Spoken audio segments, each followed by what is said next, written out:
তিনটি অভ্যাস যদি কারোর মধ্যে থাকে ও ব্যক্তির জাহান্নাম নিশ্চিত, গ্যারান্টেড জাহান্নামে। তিনটা অভ্যাস যদি কোনো মানুষের মধ্যে থাকে ও ব্যক্তির জাহান্নাম গ্যারান্টেড, ও জাহান্নামে যাবে কনফার্ম, এক বিনা হিসাবে জাহান্নাম, জান্নাতে না।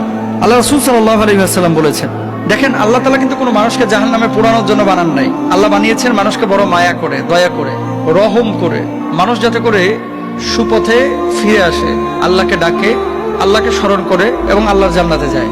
কোনো মানুষকে আল্লাহ তাআলা ইচ্ছাকৃতভাবে জাহান্নামে জ্বালাবেন না, এটা আল্লাহ তাআলার বৈশিষ্ট্য না, আল্লাহ সুবহানাহু ওয়া তাআলার সিফাতের মধ্যেও এটা পড়ে না। আল্লাহ গাফফার, আল্লাহ রহমান, আল্লাহ রহিম।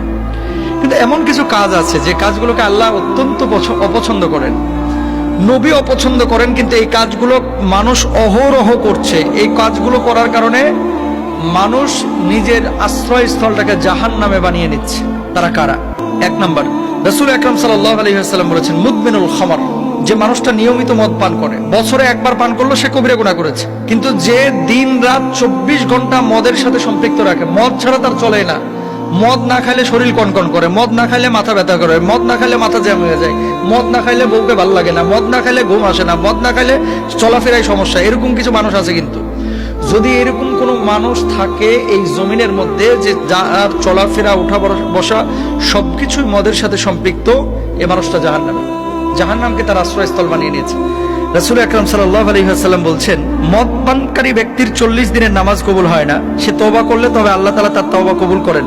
যদি সে আবার মদ পান করে তাহলে আল্লাহ তাআলা তার 40 দিনের আবার নামাজ কবুল করেন না। এর মানে এই না যে আমি একবার মদ খাইছি বা সিগারেট খাইছি বা জর্দা খাইছি বা নেশা করেছি, থাক আর নামাজের ধারে কাছে যাওয়ার দরকার নাই, কারণ 40 দিন তো নামাজ কবুল হবে না। বিষয়টা এরকম না।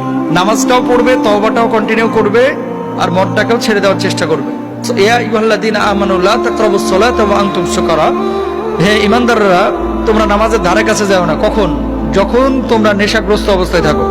এটা কিন্তু স্পষ্টভাবে আল্লাহ সুবহানাহু ওয়া তাআলা পবিত্র কোরআনুল কারীমে বলেছেন এবং রাসূল আকরাম সাল্লাল্লাহু আলাইহি ওয়াসাল্লাম স্পষ্টভাবে আমাদেরকে জানিয়েছেন যে মদ পান এটা মুসলমানদের জন্য সম্পূর্ণরূপে হারাম। আচ্ছা, তাহলে এক নাম্বার, আমরা কেউ মদ পান করবো না। এই অভ্যাস যদি কারো মধ্যে থাকে, এখন মদ বলতে শুধু ওই বোতল খাওয়া না, কিন্তু ইয়াবা ট্যাবলেট আছে, ড্যান্ডি আছে, আইস আছে, ফেন্সিডিল আছে, হিরোইন আছে, গাঁজা আছে, যেগুলোই নেশা তৈরি করে। এই ধরনের নেশা জাতীয় কোনো জিনিসে যদি অভ্যস্ত হন, জান্নাত আপনার জন্য হারাম, জাহান্নাম আপনার জন্য অবধারিত। 2 নাম্বার, এমন চরিত্র যদি কারোর মধ্যে থাকে তার জন্য জাহান্নাম অবধারিত। সেটা কি? আত্মীয়তার সম্পর্ক ছিন্ন যারা করে। লা ইয়াদখুলুল জান্নাতা কাতিআ বা কুত্তা।